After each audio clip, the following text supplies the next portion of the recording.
তা আমরা গেছিলাম কাজে, দালালের হাতে পড়িয়ে কাজে গেছিলাম ভারতে।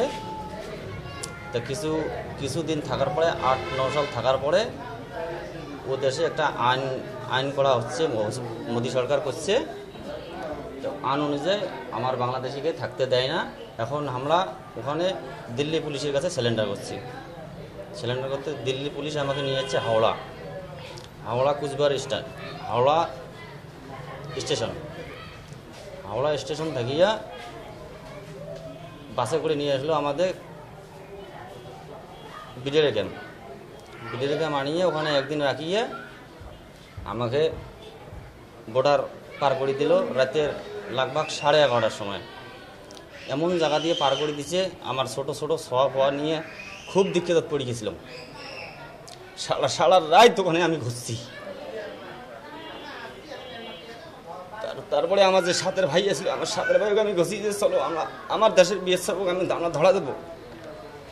আমরা বাংলাদেশের নাগরিক, আমার দেশের বিএসএফ ভাই যাতে আমরা ধরা দেবো, কেন আমরা পালে যাবো এখান থেকে। তারপরে আসতে পারি নাই।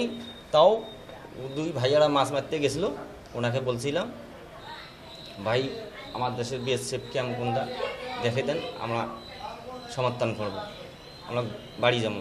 এরকম বিধি দিচ্ছে। ভাইয়েরা আমার সহযোগিতা করছে। তা আমার দেশের সরকার, ইংলিশ সরকার সে এই আবেদন আমরা করি, আমরা ঘর যেতে চাই, বাড়ি যেতে চাই। আর আমার বাংলাদেশের থেকে বহুত লোক দিল্লি বাড়ির মধ্যে পড়িয়েছে, বহুত লোক। এখন কত লোক জেলত পড়িয়েছে, কত লোক ধরিয়েছে, কত লোক এভাবে নিয়ে যায় অত্যাচার করবে নিচ্ছে। নগদ পেমেন্টে 500 টাকা পর্যন্ত ক্যাশব্যাক আর লেনদেনে প্রতিদিন ডিপ ফ্রিজ এবং ঘন্টায় এসি টিভি সহ দারুণ সব গিফট। আমরা তো বেশি 10-11 বছর হয় দিল্লির মধ্যে। আমরা ছিলাম ঝজ্জর মার্কেটে ইট বেটাত কামাই করি।